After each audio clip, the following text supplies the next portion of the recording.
மேலப்பாளையத்தில் வந்து அரசன் காப்பி அப்படின்னு சொன்னால் தெரியாத மக்கள் யாருமே இருக்க மாட்டாங்க. கிட்டத்தட்ட அவங்க தகப்பனார் காலத்துலேருந்து இப்போ நம்ம காசி மன்னன் அவங்க வரைக்கும் கிட்டத்தட்ட அவங்களே இந்த கடைகளுக்கு வந்து ஒரு 45 ஆண்டுகளுக்கு மேலாக பயணிச்சிட்ருக்காங்க. அதுலேருந்து அவங்கள நீண்ட ஆயிலையும் கொடுத்து இந்த கடையை வந்து முழுமையான முறையில் ரன்னிங் ஆகணும். ஏன்னா நிறைய மக்கள் வந்து இங்கே வந்து வேலை பார்த்தாங்க.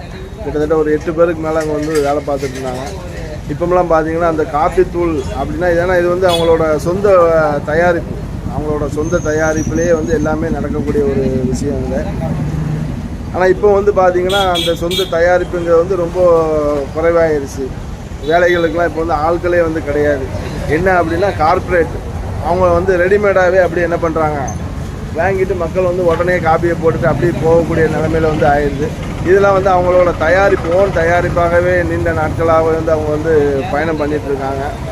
இப்போ வந்து அவங்களோட அதாவது இந்த பாரம்பரியம் அப்படிங்கிற ஒரு அடிப்படையில் தான் நம்ம என்ன பண்ணுறோம், இந்த ஒவ்வொரு மேலப்பாளத்தில் உள்ள பாரம்பரியமான கடைகளை வந்து நம்ம வீடியோ எடுத்து போட்டு மக்களுக்கு தெரியப்படுத்தணும் அப்படின்னு ஒரு நோக்கத்தில் அதாவது வந்து நம்ம காசிம் பாய் அண்ணனை ஒரு சின்ன இன்டர்வியூ எடுப்போம். அண்ணன் அஸ்ஸலாமு அலைக்கும். அண்ணா உங்களோட கொஞ்சம் டீட்டெயிலை மட்டும் கொஞ்சம் சொல்லுங்கண்ணா. அண்ணனோட பேர் காசிம் அண்ணன் தானே? ஆமாம் அண்ணன் சொல்லுங்கண்ணா. நீங்கள் வந்து இங்கே வந்து எத்தனை ஆண்டுகள் ஆகுது இந்த கடைகளுக்கு? நான் வந்து 45 வருஷத்துக்கு மேலே ஆயிடுச்சு.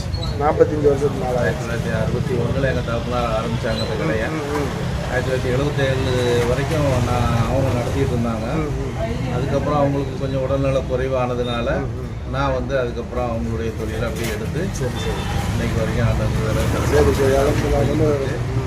இந்த மாதிரி இருந்தாலும் சிறப்பாக எல்லாம் துவா செய்வாங்க. கண்டிப்பாக பார்க்கக்கூடிய மக்கள் கண்டிப்பான முறையில் துவா செய்வாங்கன்னா.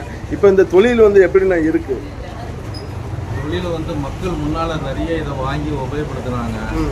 காஃபி தூள்னா வந்து இதை மாதிரி உள்ள காஃபிகள் தான் எல்லாருமே யூஸ் பண்ணுது. இப்போ என்னைக்கு இன்ஸ்டண்ட்லாம் வந்துடுச்சோ அதுக்கப்புறம் மக்கள் அந்த இன்ஸ்டண்ட்டுக்கு கொஞ்சம் மாறிட்டாங்க. ஒரு காலத்தில் அந்த காஃபி வாங்கி கொதிக்க வச்சு வடிகட்டி குடிச்ச ஆட்கள்லாம் இப்போ பாலை காய்ச்ச வேண்டியது பாக்கெட்டை வாங்கி வச்சு ஊற்றி உடனே அப்படியே காஃபியாக மாற்றுற அளவுக்கு வந்தாச்சு. வீட்டில் அந்த மாதிரி செய்கிறதுக்குள்ள நம்ம தாய்மார்கள் இருக்கும்போது பண்ணினாங்க. இன்றைக்கி உள்ள ஜென்ரேஷன் அதெல்லாம் அப்படி மாறிக்கிட்டு வருது. அதனால் நாங்களும் அதுக்கு தகுந்தாக்கில் எங்களை நாங்கள் மாற்றிக்கிட்டு அப்படியே போய்கிட்டு இருக்கிறோம். அப்படிங்கிறப்ப இன்றைக்கு வரைக்கும் எங்களுடைய தொழில் அப்படியே நடந்துக்கிட்டு. ஆமாம், ஊரம் பொறுத்த வரைக்கும் காஃபி தூளை விட டீக்கு தான் அதிகம் கொடுப்பாங்க. மக்கள் தேயிலை வந்து வாங்கக்கூடிய ஆளுங்களுக்கு நாங்கள் நிறைய வெரைட்டி தேயிலைகள்லாம் வச்சுருக்கிறோம். அவங்களுக்கு தேவையான அளவுக்கு அவங்க என்ன விரும்புகிறாங்களோ அதெல்லாம் நாங்கள் கொடுத்துட்ருக்குறோம். அது இது எல்லாமே உங்கள் சொந்த தயாரிப்பு? எங்கள் அரசங்கிற ரேட்டில் தான் எல்லாமே வாங்கி நாங்கள் மொத்தமாக வாங்கி எங்கள் இதிலேயே அரைச்சி பாக்கெட் போட்டு எங்கள் நேம்லேயே நாங்கள் சப்ளை பண்ணிடுவோம். சரி, கண்டிப்பாக ரொம்ப சந்தோஷம். ஏன்னா பாரம்பரியமான கடைகளுக்கு வந்து நம்ம ஆதரவு கொடுப்போம்.